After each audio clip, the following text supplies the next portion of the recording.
is huge. It's just as a landmass, it's massive by itself. But I have to get your take on this.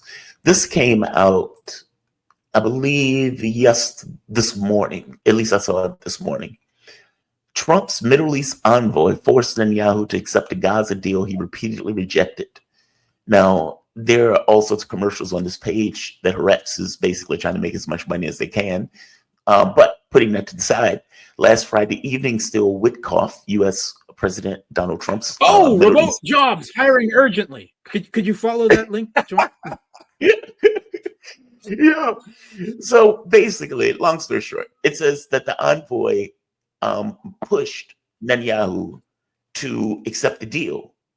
And I mean, was somewhat boisterous in doing so. Netanyahu initially was like, "Oh, I'm not going to be here because this is the Sabbath." The guy tells him, "I don't really care about the Sabbath. I'm here to make a deal. We need to get this straight." And that effectively, this kind of deal that Hamas was willing to accept going all the way back for the last, 8 months, that Netanyahu under no circumstances would accept, that he is now apparently open to accepting. Now, this is, of course, going to have to go through any kind of channels in Israel, like, I guess, Knesset or something like that. But one of the other interesting parts is that on a Channel 4 interview, they point out that Trump effectively forced them to take the deal. So, right here, this is Netanyahu's Errol Sigal. He laments, "We were the first to pay the price for Trump's election. The deal is being forced upon us. We thought we'd take control of northern Gaza, that they'd let us impede humanitarian aid. And Trump is not letting us do that." Give me your thoughts on this. I mean, and if this is correct, it points out how weak, pointless Joe Biden was. Jack Blue had an interview with Times of Israel and effectively said what everybody who was paying attention to it knew, that Joe Biden wasn't really putting any roadblocks on anything. That anything that Israel wanted to do, Joe Biden effectively let them do it without any pressure coming from the White House. It seems that Trump is putting pressure and it's not even in the White House. Give me your thoughts. Okay, so first of all, I have to say that this is all, of course, unofficial, right? Mhm. This is, the Trump administration has not taken power yet. Any power that they may be exerting behind the scene has not been verified with any facts on the ground. That's true. Right? This is things that are being whispered about in the back pages of the Western media at this point, in particular the Israeli media. And I'm not quite sure that the Trump elect team has quite that much power, right? Yet. That's why think so? I think so. But go ahead. I'm sorry. I'm not saying yes, and I'm not saying no. I'm saying not enough evidence yet, right? Okay, I'm just putting a big question mark where everything is in doubt, because we have heard multiple times before about Netanyahu agreeing to various ceasefires over the last 2 years. I've lost count of how many times. Right. And none of them have proven to be true, right? That's true. None of them, right? None of them. So that's simply why I'm saying not enough yet, right? I wasn't fooled by any of those because I didn't believe any of them at the time, but I know lots of good intentioned people who immediately jumped on those previous rumors of ceasefires and that Netanyahu had agreed to it because they wanted to believe it was true, right? I want to believe it's true too, but I'm too much of a black pillar to accept anything, a cynic and a black pillar, until I see actual evidence. This is simply why I'm saying it may be true, but let's be cautious in our regard to it, right? But I've seen enough points of evidence right now that tell me that the relation between the Trump administration and the Netanyahu regime in Israel are going to be a lot more complicated than a lot of people, including me, have thought up until this point, and maybe much more complicated than during the first Trump administration. Agreed. Right? Now, The Jeffrey again, we Sachs always video have to by fall itself. back because we do have a precedent for a Trump foreign policy, right? Mhm. Which was 100% pro-Israel during the last Trump administration. So we have to exercise caution in our expectations of divergence from that. That's all I'm saying. Again, but No, there's some I agree. there's some interesting facts. Another one of those that has come out in the Israeli media that is not, as far as I can see, being widely discussed in the US media is that a account, right, an official Trump social media account on Truth Social, Jeffrey whether Sachs. this was actually Donald Trump is another question, right? But posted a video, restacked, reposted, retweeted, whatever you want to call it, on Truth Social. I don't know what they call it there. I've never accessed that site myself. A video with Jeffrey Sachs, right? The professor. I think he's at Stanford, right? We all know Jeffrey Sachs.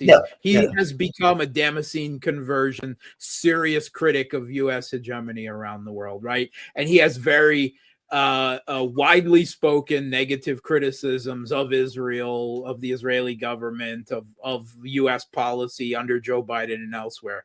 But Trump reposted this. And this has everyone doing a double take, right? Including me, saying, wow, did Trump himself really post this? Or is this some indication of the people that Trump is starting to listen to now? If so, that's something new. That is something interesting. And it is such it is so anti-heretical to orthodox U.S. foreign policy that you really have to imagine that there's some CIA agents, doing assassination practice right now. I mean, because the deep state cannot let someone who listens to Jeffrey Sachs and takes what he says seriously sit in the Oval Office for long. By the way, how do you place that? I got to be honest. I could not frame that at all. I mean, because up to this point, I mean, for one, he gets like $100 million from Adelson to effectively do whatever she wants for Israel's best interests. Addison's and the people, widow, and the people that he was putting in his administration have been just vultures, right? Mike Waltz, Exit, Rubio. Yeah, these people are sociopaths, and so the thought is Trump was going to be completely obsequious to whatever Israel wants, despite him telling Muslims, I'm going to end this war. I'm going to end this war. We assumed that he was just going to follow policy. And so when I saw that video, I had no idea where to place that. And then when the information comes out that Donald Trump was effectively bullying Netanyahu to take a deal. Now, the reason why I was more open to Trump potentially doing this is because I don't get the sense that Trump is going to allow himself to be humiliated in the way that Joe Biden allowed himself to be humiliated. Meaning, even if Joe Biden behind the scenes, go for it. Joe Biden was a walking Weekend at Bernie's corpse, right? Yeah, we know that. Exactly. It's been openly, finally admitted, right? We were talking about it for more than a year, right? Right. But finally, the Western mainstream media has grudgingly admitted that it was all true, right? And all of their censorship of us on social media and everywhere else of Joe Biden's fading mental and physical health. Anthony Blinken and Jake Sullivan were running, and a few others, right? Close inner circles were running the country. And in particular, you have to believe that Anthony Blinken was rolling the roost on U.S. foreign policy on Israel. And as he appeared in Israel, right, standing with officials, I'm not sure if it was actually Netanyahu who he was standing next to, but he says, I'm here not only as a U.S. citizen, but as a man of Jewish faith, right? Yeah. As a Jew, right? First of all, I have to say, the last time I checked, there's lots of Jews out there in the world that don't agree with the government of Israel, right? And that is an incredible act of anti-Semitism to assume that all Jews out there agree with the genocidal policies of the Yep. Israeli government. There is no greater act of anti-Semitism than to try to jump all Jews just because they are Jews, like Anthony Blinken insinuated when he was making those comments. What you're pointing to is foreign allegiance, that they're Yes. not, they don't have an allegiance to their own governments. They have this kind of always this Or they have foreign some allegiance. overarching, right? And that is not true of all Jewish people, right? It is obviously true of Anthony Blinken. Right. And well, that's why every time you hear that, oh, the Biden was a pushover. Biden was a walking Weekend at Bernie's corpse, and it was Blinken and Sullivan who were agreeing to everything that Netanyahu wanted, right? Even when they had to make, hand-wringing noises, those poor Gazan civilians, here's a few more bombs, right? Yeah. All of this stuff that was, you bad Netanyahu, slap your, maybe just with one finger, slap your wrist, right? This was all going on at the same time. And it's so transparently deceitful, right? And there's not even an ounce of credibility in the US. And the fact, again, that the Western mainstream media didn't say, hey, they're increasing the arms shipments and the satellite targeting and everything they're telling us is complete BS, right? And transparently so. Again, it is such a condemnation of the Western media and journalists as a whole that none of them called the Biden administration on what they were doing, right? Again, if you want to call it outright as what Sullivan and Blinken were doing to aid Netanyahu. Make sure you add that sociopath. Miller was just as bad. I mean, he was, Matthew Miller was horrible. I mean, some of the, and you're right, it was so transparent. Like, it wasn't even clever. It was just lies, and it was shameless lies. They were being every one of your audience out there knows that it was shameless lies, right? Yeah. Even the ones that don't want to admit it knew it was shameless lies. I want to close this. I guess close it where we began. Sanctions. So Joe Biden has put in what I call the nuclear option of sanctions, going after energy, even energy being transported by boat. Even going after, I think it was like 186 boats or ships that were apparently a part of this quote unquote shadow fleet, as Joe Biden. What are we on, Babylon 5? Right. Shadow fleet? Right. Are we on Babylon 5? Right. Shadow fleet, right, is the word they use to describe Russian corporate-owned tankers, right, that do not get insurance from London and therefore are not under the direct control of the United States, right? That is, I love that. Is shadow, like is everything Russian going to be shadow now? Right? Or if you don't get it from the UK, then by definition, it is in the black. It's in the dark. Let me try this. How does Mark Shadow Sleboda? Right. Right. My shadow crows. It's so absurd. Anyway, so I don't actually agree that this is a nuclear option. I think it's I think it's going to be mostly a damn squib, right? So they've extended sanctions against two significant Russian oil firms that they haven't before, right? Gazprom Neft, right, which is Gazprom's oil, and Surgut Neftegas, right? And they've also put individual sanctions on 183 or 186 of Russia. 180 something. Yeah, out of Russia's 600 tanker fleet, right, of shadow tankers, right? So why did they pick just 180 as opposed to all of them? They're going specifically after ones that they have a lot of evidence against and that are probably going to China and India, right? They're right. So, but this is a game of whack-a-mole, right? These tankers will be sold. Russia will buy new ones. The oil will be transferred at sea, as is often done, so that they'll never have to go into port anyway. This is at most a short-term, all right, interruption, a short-term inconvenience for Russia. Russia has been preparing for these sanctions for a long time. They'll dealt with it like they've done around it. India just signed an enormous 10-year deal of huge supplies of oil from Russia. They don't care about it. They're going to work on the workarounds, just like China and everyone else. This is at most. And in return for this inconvenience, it will cost Russian oil companies some revenue and thus the Russian government some taxes in the short term as they work out the workarounds, right? Mm-hmm.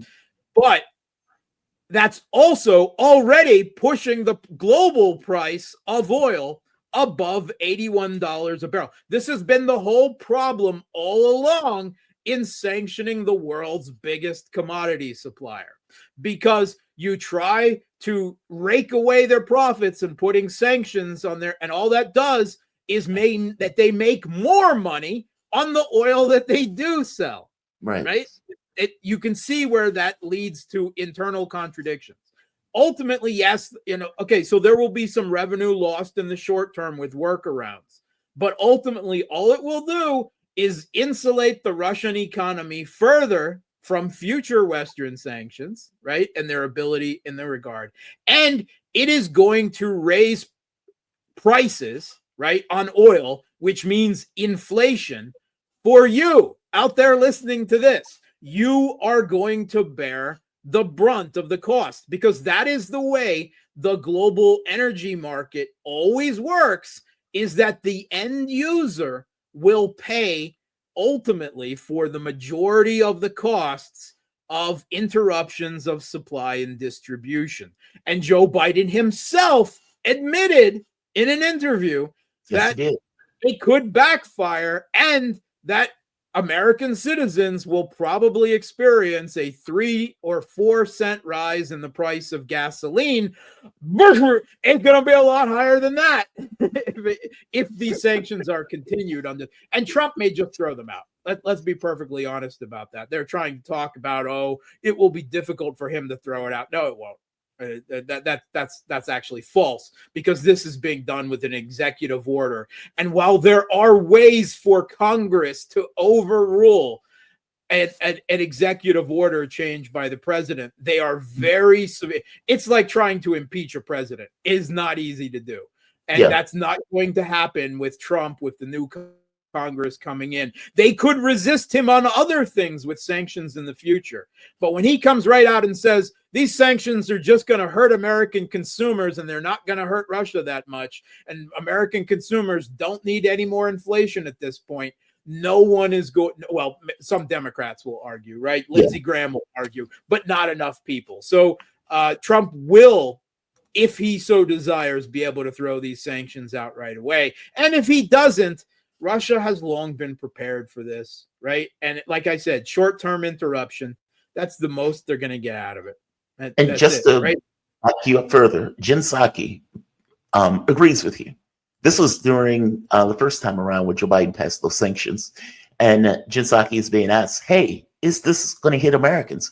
Listen to what she says back then, because it applies to what's happening today. Well, I think, again, Peter, and as I said to Weijia, I mean, some of this depends on what President Putin does. So as he's suggesting what the impact will be around the world, it's all based on what his actions are, just to be very clear about it. What the president is focused on and is working on is taking every step we can to communicate with, coordinate with, engage with big global suppliers around the world to minimize the impact on the energy markets. But even without all this going on, gas in California is almost $5 a gallon. Should people across the country expect to see that kind of a number when they blame Putin? Blame Putin. $6. Well, again, I think, as you heard the president say last week, standing up for our values is not without cost. Love that. Standing up for our values is not without cost. We got to pay for our values. We got to pay for our values. That's Jen Psaki. The ruble is rubble. The ruble is rubble Psaki. Right? I'm not a more honest. I have so much veracity from that woman. Yeah. Just we got to pay for our values. I love that. We got to pay for our values. All right, I'll close it on this. One last question: where are we on the battlefield, Mark? And we can end it on this. Yeah, I mean, right now things are really bad for the Kiev regime, right? It continues to be an operational crisis. The word now, first of all, Toretsk fell under Russian control last week. Again, not officially yet, but for all intents and purposes, it will probably be announced by the Russian Ministry of Defense. Chasiv Yar, big breakthroughs there as well. And expect Chasiv Yar to be wrapped up similarly. There's already analysts saying on both sides saying, yeah, Chasiv Yar is game over. It was a long, hard fight, right? The Kiev regime threw everything into it. But that is going to mean that Russia is going to move on this last defensive line, right? At the tail end of it on Konstantinovka within the next 2 months. Right, Pokrovsk is encircled. The Kursk incursion, this Kursk 1.2 Fools Crusade, completely failed. Right, but again, the Kiev regime does have forces for more significant counterattacks or an actual suicidal offensive, maybe towards Bryansk or Zaporozhye. But the weather right now, the weather for the last 2 weeks, right, and probably for the next week in Ukraine has been above zero, right? And that means that it's terrible offensive weather, right? For anything, taking tanks and things off. So whatever offensive plans they really had, and I believe that this counterattack billed as an offensive in Kursk was just a distraction or a prelude or something of the sort.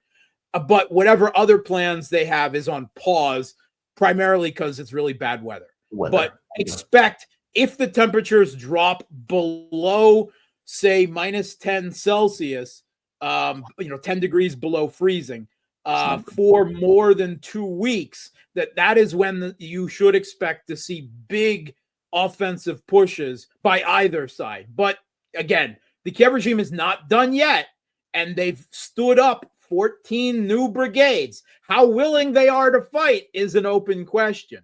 But they've been equipped by the U.S. and Australia and Germany and other countries, and they have not appeared in significant levels yet on the battlefield. It will still be another suicidal offensive like the Kursk one, but the bottom line is they're not done yet. This isn't over. They're not going to win, but it's not over. Mark Sleboda, international relations and security analyst. You can follow Mark on Twitter at Mark Sleboda1. You can also find him on YouTube at Realpolitik with Mark Sleboda. And of course, on Facebook at facebook.com/Gramsci. Mark, man, you always have my deepest appreciation. Thank you for this, man. I really do appreciate it. Joel, thanks for having me. You have a good one, man. The one and only Mark Sleboda. Love talking to Mark. I swear I could sit here and talk to Mark for hours. I don't like to embellish, or let's say not embellish. I don't like to overwhelm the amount of time I keep, but I always appreciate it.